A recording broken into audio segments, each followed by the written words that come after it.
Hi అండి, అందరూ ఎలా ఉన్నారు? ఈరోజు వీడియో వచ్చేసి సాయిల్ మిక్స్ ఫర్ ప్లాంట్స్. ఈ వీడియోని స్కిప్ చేయకుండా పూర్తిగా చూసేయండి. ఎందుకు అంటే మొక్కలకి సంజీవని ఔషధంగా పనిచేసే ఆర్గానిక్ బయో ఫెర్టిలైజర్ ఒకటి ఉంది. కాబట్టి వీడియోని స్కిప్ చేయకుండా పూర్తిగా చూసేయండి. ముందుగా మన ఛానల్ని సబ్స్క్రైబ్ చేసుకున్న వాళ్ళందరికీ thank you so much all. మొక్కల్ని పెంచడం అనేది అంత ఈజీ అయిన విషయం ఏమీ కాదు. హౌస్ వైఫ్గా ఉన్నవాళ్ళు ఏదైనా సాధించాలంటే హస్బెండ్ హెల్ప్ అనేది తప్పకుండా అవసరం. ఈ విషయంలో మా హస్బెండ్ చాలా హెల్ప్ చేస్తారు. సాయిల్ విషయంలో కానీ, టిప్స్ ఇవ్వడంలో కానీ. మేము క్యాజువల్గా మాట్లాడుకున్న మాటల్లో నుండి వచ్చిందే ఈ soil mix video idea. And ఇక్కడ చూపిస్తున్న మట్టి వచ్చేసి కంపోస్ట్, అండ్ నెక్స్ట్ వన్ వచ్చేసి నార్మల్ సాయిల్ అన్నమాట. ఇది అందులో రాళ్ళు ఉంటే తీసి పక్కన వేసుకోవాలి. నెక్స్ట్ తీసుకున్నది వచ్చేసి ఇసుక. అన్నీ ఈక్వల్ క్వాంటిటీలోనే తీసుకోవాలి. నెక్స్ట్ తీసుకున్నది వచ్చేసి పశువుల ఎరువు, బాగా మాగిపోయిన మాన్యూర్ అన్నమాట. వీటన్నింటినీ ఈక్వల్ క్వాంటిటీలోనే తీసుకున్నాము.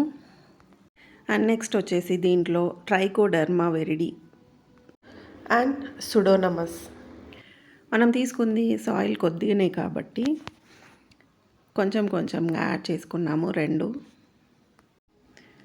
రెండు ఈక్వల్ క్వాంటిటీలో వేసుకొని మొత్తం కలిసేలాగా కలుపుకోవాలి. ఇవి బయో ఆర్గానిక్ ఫెర్టిలైజర్స్ కాబట్టి నాట్ హార్మ్ఫుల్ ఫర్ హ్యూమన్స్. కానీ చిన్నపిల్లలు, పెట్స్ ఉన్నవారు దీనికి కొంచెం దూరంగా ఉంటే బెటర్ అని నా ఒపీనియన్. వీటి వల్ల యూజెస్ ఏంటి అనేది తప్పకుండా చెప్తాను. అంతటా కలిసే విధంగా కలుపుకోవాలి. ఇలా ఈ కంపోస్ట్ సాయిల్ అనేది చూసారు కదా, ఇది సమ్మర్ టైంలోనే చేసుకోవాలి. కంపోస్ట్ ఎక్కువగా కిచెన్ నుండి వచ్చే వేస్టేజ్ కానీ, ఫ్రూట్స్ నుండి వచ్చే పీల్స్ ద్వారా కంపోస్ట్ రెడీ చేసాము. సమ్మర్లో అయితే కంపోస్టింగ్ ప్రాసెస్ అనేది త్వరగా అయిపోతుంది.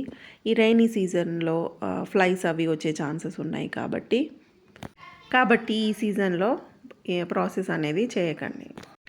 వెర్మీ కంపోస్ట్ అనేది కూడా చేసాము. ఇది ఎలా అంటే కిచెన్ వేస్టేజ్తో పాటుగా పశువుల ఎరువు అనేది యాడ్ చేస్తూ ఉండాలి డే బై డే. ఈ వెర్మీ కంపోస్ట్ ప్రాసెస్లో మనకి వానపాములు చాలా తయారవుతాయి. కంపోస్టింగ్ ప్రాసెస్ ఎలా చేసామో ఒకసారి చూసిద్దాం రండి. ఒక కుండీ తీసుకొని హోల్స్ చేసి ఎండిపోయిన చెట్లు, కిచెన్ వేస్ట్, బనానా పీల్స్ అన్నీ వేసి మట్టితో కప్పేయాలన్నమాట. ఇక్కడ ఆల్రెడీ చేసిన కంపోస్ట్ చూపిస్తున్నా చూడండి. చిన్న మిగిలిపోయిన ఎగ్ షెల్స్, ఇంకా చిన్న కర్రలు ఇవన్నీ మిగిలిపోయాయి. అండ్ నెక్స్ట్ వచ్చేసి వర్మీ కంపోస్ట్ కూడా దీంట్లో యాడ్ చేసాము. చూసారు కదా ఎర్త్వామ్స్ ఎలా ఉన్నాయో, వానపాములు అంటారు వీటిని. ఈ వానపాములు భూమికి నేస్తాలు. ఇవి మట్టి, ఇసుక తిని భూమి సారాన్ని పెంచుతాయి. ఈ వానపాములు భూమిలో 15 అడుగుల లోతుకెళ్ళి సారవంతమైన మట్టిని పైకి తెస్తూ విరామం లేకుండా పనిచేస్తాయి. ఇవి ఒకే ఒక జత వానపాములు 6 నుండి 8 పిల్లలు పెడతాయి. సంవత్సరంలో దాదాపు 6 సార్లు పిల్లలు పెడతాయి అన్నమాట. ఈ వానపాములు విసర్జించడం వల్ల నాణ్యమైన ఎరువు అనేది వస్తుంది. వానపాములు ఎంత బరువు ఉంటాయో అంతే స్థాయిలో విసర్జితాలను విడుదల చేస్తాయి. ఈ వానపాము స్కిన్లో 72% ప్రోటీన్స్ ఉంటాయి. అవి చనిపోయి మట్టిలో కలిసినప్పటికీ 10 మిల్లీగ్రామ్స్ నైట్రేట్ని అందిస్తుంది మనకి. అందుకని ఈ వానపాముల్ని పొలాల్లో పెంచడం ద్వారా రైతులకి పంట దిగుబడి పెరిగి అధిక లాభాలు వస్తాయన్నమాట. ఇలా కంపోస్ట్ వేసిన మట్టిలో ఆకుకూరలను మాత్రమే పెంచాలి. ఎందుకు అంటే ఈ కంపోస్టింగ్ ప్రాసెస్ అయిపోయే లోపు మనకి ఆకుకూరలు కూడా వచ్చేస్తాయన్నమాట. ఇలా సాయిల్ మిక్స్ అయిపోయాక మట్టిని కుండీలలోకి తీసుకున్నాము. అండ్ మిగిలిన సాయిల్ మిక్స్ని మనం ఇంట్లో పెంచుకునే మొక్కలకి కూడా డైరెక్ట్గానే ఇచ్చేయచ్చు.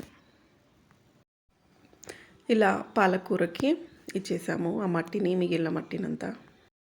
అండ్ ఇక్కడ వచ్చేసి ట్రైకోడర్మా విరిడి ఆ యూజెస్ ఏంటి అనేది ఇప్పుడు తెలుసుకుందాము. ఈ ట్రైకోడర్మాకి చనిపోయే మొక్కను కూడా బ్రతికించే అంత శక్తి ఉంటుంది. ఇవి మనకి అమెజాన్ అండ్ ఫ్లిప్కార్ట్లో అవైలబుల్గా ఉన్నాయి. ఈ ట్రైకోడర్మా అనేది జీవన ఎరువు. ఇది జీవశిలీంద్ర నాశిని అని కూడా అంటారు. ఇది పౌడర్ రూపంలో కానీ, లిక్విడ్ రూపంలో కానీ మనకి మార్కెట్లో లభిస్తుంది. ఇది నేలలో ఉండే ఫంగస్ని చంపేస్తుంది. చనిపోయే మొక్కని కూడా బతికించే సంజీవిని అని దీన్ని అంటారు. ఈ రెండింటిని ఎలా యూజ్ చేయాలో ఒకసారి చూపిస్తాను. ఒక స్పూన్లో సుడోనమస్ తీసుకొని ఒక బౌల్లో కొన్ని వాటర్ తీసుకొని అందులో డైల్యూట్ అయ్యేలాగా కలుపుకోవాలి పౌడర్. మనము రీపాటింగ్ చేయాలనుకున్న మొక్కని ఈ పౌడర్ కలిపిన వాటర్లో 1/2 అవర్ ఉంచి వేర్లను మునిగేలాగా ఉంచి తీసుకోవాలి అన్నమాట. ఇక్కడ నేను పాలకూర మొక్కని రీపాటింగ్ చేయాలనుకుంటున్నాను. ఆ మొక్క వేర్లు మునిగేలాగా అందులో ఉంచాలి. ఇది దిగుబడి పెంచడంలో కూడా చాలా ఉపయోగపడుతుంది. Root strength and plant height పెంచడంలో కూడా యూజ్ చేస్తారనమాట. ఈ పౌడర్ ప్లాంటర్ ఇమ్యూనిటీ పవర్ని పెంచుతుంది. ఇందాక మనం కంపోస్ట్ చూపించిన కుండి అన్నమాట ఇది. దీంట్లో ఆకుకూరలు మాత్రమే నాటుకోవాలని చెప్పాను కదా, అందుకే ఈ కుండీలోకి రీపాటింగ్ అనేది చేస్తున్నాము ఈ ప్లాంట్ని. ఇది బయో ఫర్టిలైజర్ కాబట్టి మనం చేతితో ముట్టుకున్న హార్మ్ఫుల్ ఏం కాదు మనకి. ఇంకా దుంప జాతికి చెందిన అల్లం, పసుపు, కందలు, చామదుంప లాంటివి వేసుకోవాలనుకుంటున్న వారు కూడా ఇది సుడోనమస్ వాటర్లో నానబెట్టి కాసేపు ఉంచి భూమిలో నాటుకోవాలి. ఇక్కడ నేను అల్లం వేద్దామని అనుకుంటున్నాను. మళ్ళీ 1 గ్లాస్ వాటర్ తీసుకొని అందులో 1 స్పూన్ పౌడర్ వేసుకొని ఈ అల్లంని 1/2 అవర్ నానబెట్టుకొని తీసుకోవాలి. అల్లం త్వరగా మొలకలు రావాలి అంటే ఒక క్లాత్లో చుట్టి వెలుతురు తక్కువ ఉన్న ప్లేస్లో ఉంచాలి. ఆల్రెడీ మనం వేసుకున్న మొక్కలకు కూడా ఈ పౌడర్ని డైరెక్ట్గా కూడా ఇవ్వచ్చు. వేరు సమస్యలు అనేవి లేకుండా ఉంటాయి. ఈ అల్లము, పసుపు వాటికి అయితే దుంప తెగుళ్ళు అనేవి రాకుండా ఉంటాయి. 1/2 అవర్ తర్వాత ఇలా అల్లంని నాటుకున్నాము. కొత్తగా గార్డెనింగ్ చేసేవారికి ఈ టిప్స్ అనేవి యూజ్ఫుల్గా ఉంటాయి అని అనుకుంటున్నాను. ఈ ట్రైకోడర్మా అండ్ సూడోనమస్ అనేవి మొక్క బలంగా, ఆరోగ్యంగా అండ్ మంచి బ్యాక్టీరియా పెంచేందుకు యూజ్ చేస్తారు. మరియు వేరు సమస్యలు ఏమన్నా ఉన్నా కూడా కంట్రోల్ అవుతాయి అన్నమాట. ఇక్కడ దోస విత్తనాలు, టమాటో విత్తనాలు, మిర్చి, బీరకాయ అండ్ కాకరకాయ, బెండకాయ విత్తనాలు వేసుకోవాలని అనుకుంటున్నాము. ఈ ట్రైకోడర్మా అండ్ సూడోనమస్ అనేవి విత్తన శుద్ధిగా కూడా యూజ్ చేస్తారు కాబట్టి వీటిలో కొంచెంగా పౌడర్ వేసి కాసేపు ఆరబెట్టి నెక్స్ట్ ఈ విత్తనాలని భూమిలో నాటుకున్నాము అన్నమాట. ఇక్కడ కాకరకాయ విత్తనాలు నాటుకున్నాము. ఇలా పౌడర్ జల్లి తీసుకోవడం వల్ల వేరే సమస్యలు అనేవి రాకుండా ఉంటాయి. ఇలా విత్తనాల కోసం భూమిని తవ్వుతున్నప్పుడు చాలా వానపాములు బయటకు వచ్చేసాయి. ఈ వానపాములు హెల్తీగా గ్రో అవ్వడానికి మనము రైస్ కడిగిన వాటర్లో కొంచెం బెల్లం తీసుకొని 1 డే వాటర్లో నానబెట్టుకొని వాటిని మనకి మొక్కలకి ఇస్తూ ఉండాలి తరచుగా. అండ్ అల్లం, వెల్లుల్లి పీల్ చేసినప్పుడు కూడా మిగిలిపోయిన వేస్టేజ్ని కూడా బెల్లం వాటర్లో కలిపి 1 డే ఉంచి వాటిని కూడా వాడుకోవచ్చు. ఇక్కడ బీర విత్తనాలు వేసుకున్నాము. ఫ్లాట్గా ఉండే సైడ్ కింద ఉండేలా చూసుకొని కొంచెం షార్ప్గా ఉండే సైడ్ పైకి ఉండేలా చూసుకోవాలి. మేము ఉండే ఏరియాలో వర్షం స్టార్ట్ అయింది కాబట్టి ఈ విత్తనాలను వేసుకున్నాము. ఒకవేళ వర్షం లేకపోతే ఈ విత్తనాలు అనేవి జర్మినేట్ అవ్వవు కాబట్టి మీ ఏరియాలో కూడా వర్షం ఉంటే విత్తనాలు వేసుకోవచ్చు. ఇక్కడ వచ్చేసి ఎర్త్ వార్మ్స్ హెల్తీగా గ్రో అవ్వడానికి ఇంకొకటి, ఇక్కడ ఒక గిన్నె తీసుకొని దాంట్లో కొద్దిగా బెల్లం వేసి తర్వాత వాటర్ యాడ్ చేసి కట్ చేసుకున్న బనానా పీల్స్ వేసి ఓవర్ నైట్ నానబెట్టుకోవాలి.